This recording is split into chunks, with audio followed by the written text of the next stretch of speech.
नमस्कार दोस्तों, मैं चार्टर्ड अकाउंटेंट सचिन। आज दोस्तों आपको मैं जीएसटी की ना कुछ 10 बड़ी बातें बताऊंगा जिसके अंदर हर बिजनेसमैन कोई ना कोई गलती जरूर करता है। और जब गलती होती है ना बिजनेस के अंदर दोस्तों, तो उनको ठीक करना बड़ा मुश्किल हो जाता है। और जब आप किसी के साथ बिजनेस करते हैं और इस तरह की गलतियां कर लेते हैं तो बताओ क्या समझता है, यार इमेच्योर आदमी है, इसको बिजनेस करना क्या ठीक नहीं है, इसको ये नहीं पता यार कहाँ से जीएसटी लगेगा, कहाँ एजीएसटी लगेगा, इसने रजिस्ट्रेशन नंबर गलत दिया हुआ है, इसने एचएसएन कोड गलत डाला हुआ है। तो जब क्या होता है, जैसे मान लीजिए मेरे पास किसी क्लाइंट आया और मैंने सब चीज़ें देखी, तो मैं भी समझ जाता हूँ कि यार ये जो बिजनेसमैन है ना, ये नौसिखिया आदमी, इसको इतनी समझ नहीं है। तो जब आप इन गलतियों को सीख लेंगे, आज जब ये वीडियो पूरी देख लेंगे, तो आपको समझ में आ जाएगा कि यार मुझे अपने बिजनेस में जीएसटी को लेके इस तरह की गलती नहीं करनी है और एक मैच्योर बिजनेसमैन बनकर निकलना है, ताकि बड़े बड़े लोग आप लोगों के साथ जुड़े। अब दोस्तों सबसे पहले इसके अंदर आता है रजिस्ट्रेशन को लेके। मैं इसमें एक वीडियो बनाई थी जीएसटी को लेके कि जीएसटी ज्ञान, बेसिक जो ज्ञान है वो कैसे होता है। इस वीडियो को जो देख लीजिएगा, ऊपर आई बटन देख के क्लिक कर लीजिएगा या मेरे चैनल पे जाके वीडियो सेक्शन में जाके चेक कर लीजिएगा कि भैया जीएसटी में क्या क्या बातों को ध्यान रखा जाता है। कंपल्सरी रजिस्ट्रेशन दोस्तों, मान लीजिए मैं दिल्ली में कर रहा हूँ काम और मैं आगरा में भी काम कर रहा हूँ, तो मुझे दोनों जगह रजिस्ट्रेशन कराना पड़ेगा, दिल्ली में भी और यूपी का भी, आगरा की जगह का, दोनों जगह का होगा।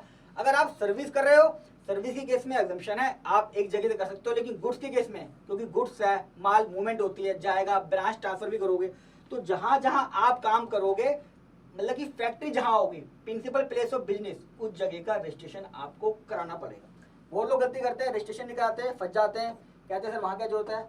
जैसे टेलीफोन वाला है, टेलीफोन वाले ने जितने भी स्टेट हैं सब जगह उसका रजिस्ट्रेशन है, क्योंकि सब जगह मोबाइल की सर्विस दे रहा है और उससे ज्यादा भी सकते हैं, उनके अपने अपने सर्कल होते हैं सब जगह के। अगर आपने जीएसटी नंबर ले लिया, कितने सारे मेरे क्लाइंट है बेचारे इतना परेशान होते हैं, जीएसटी नंबर ले लिया, कहते जी 1 साल तक मैंने बैंक अकाउंट नहीं खुलवाया था, ना मेरी सेल थी ना मेरी परचेज थी, मैंने रिटर्न भरी नहीं है, तो मुझे रिटर्न भरने की जरूरत क्या है जब मैंने कुछ कराया नहीं है। दोस्तों जीएसटी के अंदर ही जरूरी है कि अगर आपने रजिस्ट्रेशन करा लिया है तो आपको रिटर्न भरना बहुत जरूरी है और साथ में आपको जीएसटी भी चार्ज करना जरूरी है। कई मेरे क्लाइंट कहते हैं सर्विस टैक्स के अंदर जरूरी नहीं था सर, यहाँ पे जरूरी नहीं है। ऐसा नहीं दोस्तों, अगर आपने जीएसटी का रजिस्ट्रेशन करा लिया है तो आपको रिटर्न भरनी पड़ेगी और साथ के अंदर मैंडेटरी है आपके लिए जीएसटी को चार्ज करना, क्योंकि आपने अगर जीएसटी का चार्ज नहीं करा तो डिपार्टमेंट आपसे रिकवरी करेगा आपके लिए ही कि भाई आप अपनी जेब से जमा कराओ। आप बोलोगे यार मैंने उसे चार्ज नहीं करा और मेरे पे लिमिट ही नहीं थी, 40 लाख से कम था मेरा, ये 20 लाख से कम था, डिपार्टमेंट बोलेगा आपने जीएसटी का रजिस्ट्रेशन क्यों लिया। फिर भाई जब जीएसटी का रजिस्ट्रेशन ले लिया, इसके लिए जीएसटी चार्ज तो करूंगा ना मैं। सर्विस टैक्स में अलग रूल था, जीएसटी के अंदर अलग है। अगर रजिस्ट्रेशन करा लिया है तो आपको दोस्तों जीएसटी चार्ज करना पड़ेगा और इनकम टैक्स की रिटर्न भरनी पड़ेगी। कितने लोग हैं जब इनवॉइस काटते हैं ये नहीं पता मुझे सीजीएसटी लगाना है, एचजीएसटी लगाना है या आईजीएसटी लगाना है। दोस्तों जब भी हम लोकल सेल करते हैं तो हमको सीजी और एचजीएसटी लगाना होता है, और जब हम एक स्टेट से दूसरे स्टेट में करते हैं तो हमको क्या है, आईजीएसटी लगाना पड़ता है। मान लीजिए मेरे दिल्ली में रजिस्ट्रेशन है, 100 रुपए का माल बेच रहा हूं मैं और दिल्ली में ही बेच रहा हूं, तो मैं क्या करूंगा, 9 रुपए का सीजी और 9 रुपए का एचजीएसटी ऐसे बिल बनाऊंगा 118 रुपए का। और अगर मैं यही बिल दिल्ली से आगरा भेज रहा हूँ यानी यूपी में, तो क्या करूंगा मैं, 100 रुपए का बिल, 18 रुपए का आईजीएसटी, 118 रुपए का बिल ये बनेगा। अगर आपने यहाँ गलती कर दी, एक तो जिसके पास माल गया, बिल गया है, वो आप पे खुंदक खाएगा, क्या इतना बेवकूफ आदमी है, ये नहीं पता यार क्या लगना है। दूसरा, उसको इनपुट लेने में दिक्कत होगी, आपकी पेमेंट फंस जाएगी। मेरे क्लाइंटों की इतनी पेमेंट फंसी हुई है कि भैया आपने ईबी बिल गलत निकाल दिया, आपने इनपुट गलत दे दिया। क्योंकि क्या होता है, जब रिटर्न भरते हैं 2 महीने बाद तब पता चलता है यार कि ये गलती हो गई है। इवन हमसे भी जब आप बिल आते हैं हम चेक तो ना करते हैं, जब अपने सिस्टम में अपलोड करते हैं तब इस गलती का पता चलता है, और तब तक दोस्तों बहुत देर हो जाती है। वो कहता है भैया अब मैं चेंज नहीं कर सकता हूँ, गलती हो गई है, ये तेरा 18 रुपए का इनपुट खराब हो गया है। तो आपका मान लीजिए अगर 10 लाख रुपए का बिल है और 1,80,000 का गलती अगर ऐसी हो गई तो आपके 1,80,000 रुपए पूरे पूरे बेकार हो जाएंगे, टेंशन अलग से। तो ये ध्यान रख लीजिएगा कि भैया आप जो बिल पे लगा रहे हैं वो ठीक लगा रहे हैं या ठीक नहीं लगा रहे हैं। अगला दोस्तों पॉइंट आता है, क्रिटिकल पॉइंट बड़ा, कि किस वैल्यू पे मुझे जीएसटी लगाना है। कितने लोग कंफ्यूज रहते हैं कि यार किस अमाउंट पे जीएसटी लगाऊं, डिस्काउंट दिया उससे पहले लगाऊं, डिस्काउंट के बाद लगाऊं, एमआरपी पे लगाऊं, एमआरपी पे ऐसे लगाऊं, किस पे, कोई टेंशन वाली बात नहीं दोस्तों, वीडियो देख लो मेरी। ये हमेशा इनवॉइस वैल्यू पे लगता है, यानी कि अगर एक टीवी है, ये इस टीवी पे एमआरपी लिखा हुआ है 4,80,000 रुपए और ये मैं बेचने जा रहा हूँ 2 लाख रुपए का, तो 2 लाख रुपए पे दोस्तों आप लगाओगे। अगर लोकल है तो एसजी और सीजीएसटी, अगर आप एक दूसरे से स्टेट पे दे रहे हैं तो आईजीएसटी, तो 2 लाख प्लस उसका 18% 36,000, 2,36,000 का बिल बना के देंगे। और ध्यान रखिएगा बिलों के अंदर मैं बहुत बार देखता हूँ लोग गलती कर देते हैं। मान लीजिए 3 लाख में बात हुई, बिल में लिख दिया 3 लाख। अभी 3 लाख लिखना भाई, इसको अलग अलग दिखाना है कि मेरा इसमें 2 लाख की वैल्यू इतनी है और 2 लाख के ऊपर सी कितना है और एच जी कितना और एच जी एस टी कितना है, ये लिखना है। हर बार ये नहीं करना ग्रोस अप और इंक्लूडेड, उसकी वैल्यू प्रॉपर दिखानी है अलग करके कि मेरा बेसिक वैल्यू कितनी है, मेरा एच जी कितना है, सी जी कितना है और आई जी एस टी कितना है, ताकि सामने वाला इनपुट ले सके और फिर वो समझ जाए कि आप एक अच्छे बिजनेसमैन हो। दोस्तों एक बड़ी कंफ्यूजन रहती है और मेरे ख्याल से ये हर आदमी के दिमाग में है, मुझे नहीं पता क्यों है, कि भैया टर्नओवर क्या लेनी है। मान लीजिए आप एक हॉस्पिटल खोलते हो और उसमें एक फार्मेसी की शॉप भी है, आप टर्नओवर रजिस्ट्रेशन के लिए क्या देखते हैं दोस्तों? टर्नओवर जो होती है रजिस्ट्रेशन के लिए आपकी ओवरऑल दिखी आती है, सारे बिजनेस से लेके कोई भी आप काम कर रहे हो। यानी कि अगर फार्मेसी है, फार्मेसी में आपकी 2 लाख की सेल हो रही है और आपके हॉस्पिटल में लोग आ रहे हैं उससे 15 लाख की सेल हो रही है, तो अब ये मत कहिए कि मेरी 15 लाख की जो सेल है वो मेरी एग्जम्प्ट है। टर्नओवर के अंदर आपकी एग्जम्प्ट, नील, रेटेड जो भी आप बेच रहे हो ओवरऑल, यानी कि आप कह लीजिए आपके बैंक अकाउंट में कितना पैसा आ गया है उसको टर्नओवर माना जाता है, उसके बेस पे ही रजिस्ट्रेशन कराते हैं। बहुत सारे मेरे क्लाइंट है वो कहते हैं यार मैं गेहूं बेच रहा हूँ सर, गेहूं मेरी जो है 1 करोड़ का बिक गया है मेरा, और गेहूं के साथ साथ मैंने ब्रांडेड दालें भी रखी हुई हैं जो 5% में आती हैं, तो मैं जब उसका 40 लाख पार होगा ना तभी कराऊंगा रजिस्ट्रेशन। दोस्तों जैसे ही आपकी 40 लाख बैलेंस शीट में पार हो गई ना, आपको करना पड़ेगा। भले ही आपकी 38 लाख रुपए की मान लीजिए गेहूं हो गया जो जीएसटी से एग्जम्प्ट है, और 2 लाख की आपकी दाल हो गई, तो आपकी टर्नओवर 40 लाख हो गई। अब आपको दालों का रजिस्ट्रेशन करना पड़ेगा, 5% जीएसटी चार्ज करना पड़ेगा उस 2 लाख की दालों के ऊपर भी। तो ध्यान रखना इस चीज के लिए टर्नओवर का ओवरऑल देखा जाता है। एक दोस्तों मैंने बहुत देखा, ये तो मतलब मजा आता है मेरे को सुन के लोगों की बात कि किस तरह लोग टैक्स बचाने में लगे होते हैं। हम अपना प्रोप्राइटरशिप के केस में होता जाता है, क्योंकि प्रोप्राइटरशिप के अंदर करंट अकाउंट खोलता है प्रोप्राइटरशिप का और उसका एक सेविंग अकाउंट भी होता है। वो पता क्या कहता है, सर ये जो सेल है ना, पैसा जो आया हुआ है, मान लीजिए मैं सीए हूँ, मेरी एक फर्म है सचिन एंड कंपनी और मेरा एक सेविंग अकाउंट भी है, तो क्या मैं ऐसा कर सकता हूँ कि मैं जीएसटी वाला बिल सचिन एंड कंपनी में ना लेके अपने सेविंग अकाउंट में ले लूँ? दोस्तों कभी भी ऐसा नहीं होता, ध्यान रखिएगा। प्रोप्राइटरशिप के केस में आपका सेविंग अकाउंट और करंट अकाउंट दोनों की मान्यता एक है। कोई फर्क नहीं पड़ेगा कि आप अपने करंट अकाउंट में पैसा लें या सेविंग अकाउंट में लें, दोनों के केस में जीएसटी लगेगा। आप कभी भी अपने सेविंग अकाउंट में पैसा लेके जीएसटी को नहीं बचा सकते। तो इस तरह के जो सोच रख रहे हैं, चाहे कोई भी प्रोफेशनल भी कह रहा है, वो गलत है। आपके दोनों अकाउंट सेम है, आप एक सेल आप अपने करंट अकाउंट में करें या उसका पैसा सेविंग अकाउंट में लें, कोई फर्क नहीं पड़ता, दोनों के ऊपर जीएसटी लगाना ही पड़ेगा आपको।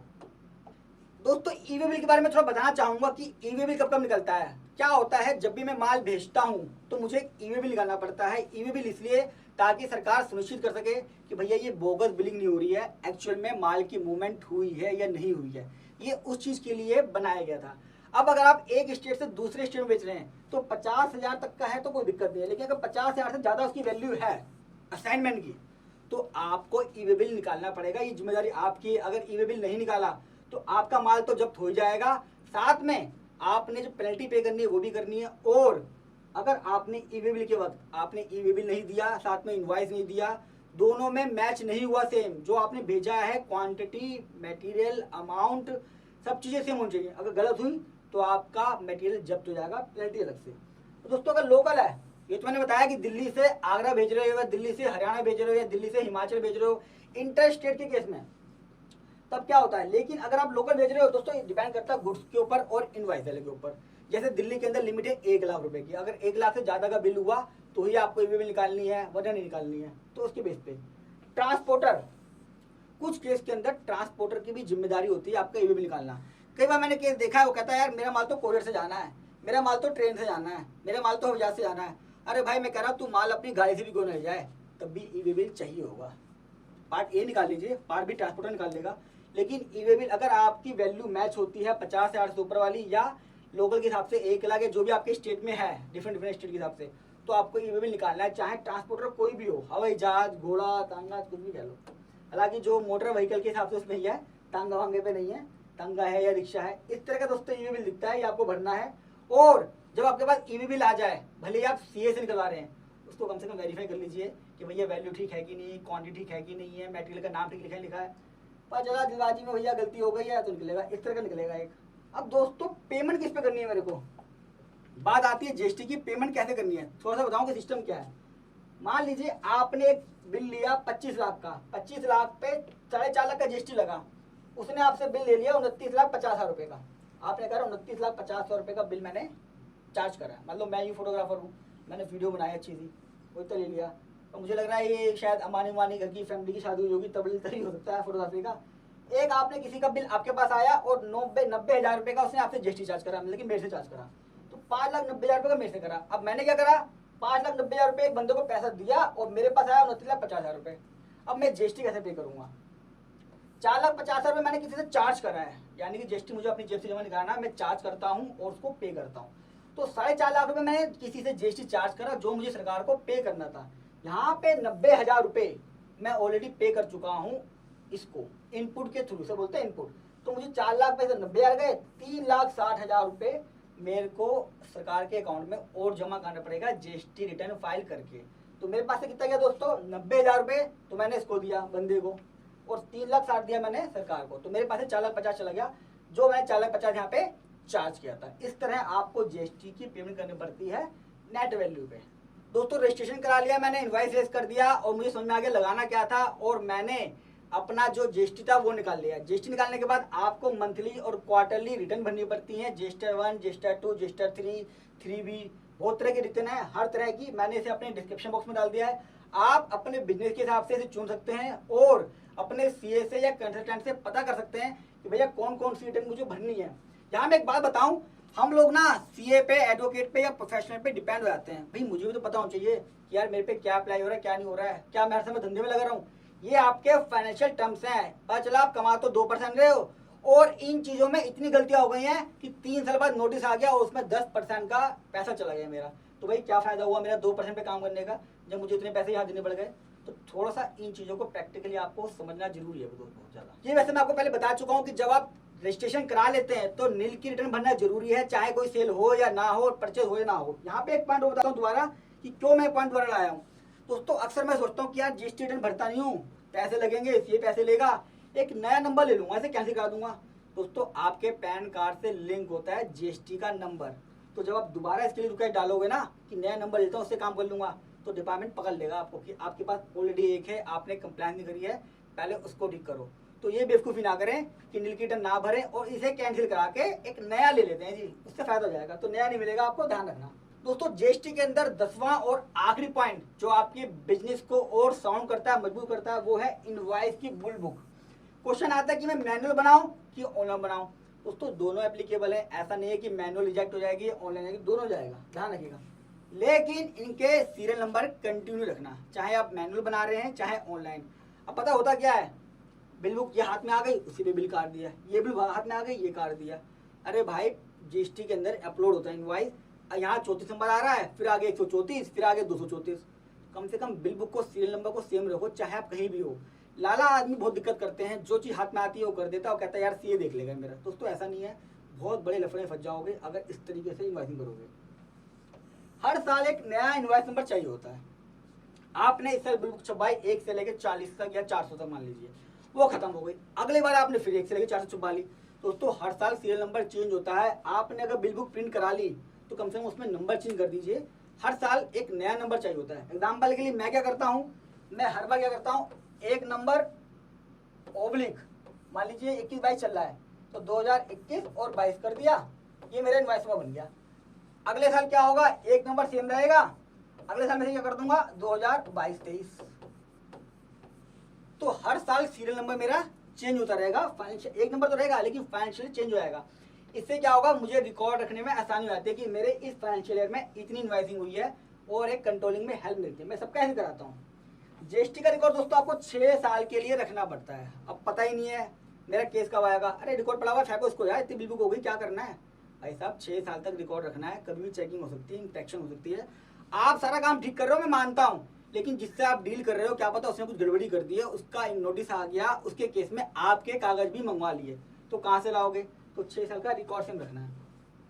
रजिस्ट्रेशन के अंदर दोस्तों ईमेल आईडी और फोन नंबर जाता है जिसके ऊपर हर तरह की कम्युनिकेशन होती है आज के डेट में, चाहे वो इनकम टैक्स हो चाहे वो जीएसटी हो। तो एक बार अपने कंसल्टेंट से बात करके ये पता कर लेना कि भैया ईमेल आईडी और फोन नंबर किसका डला हुआ है। मान लीजिए सीए ने डिफॉल्ट कर दिया या उसकी कोई मजबूरी थी, तो कम से कम आप इस हेल्प पे ये पता कर सकते हो कि यार मेरे पास कोई नोटिस अगर आया है तो डायरेक्ट आके मैंने उसको कंप्लाई करा या नहीं करा।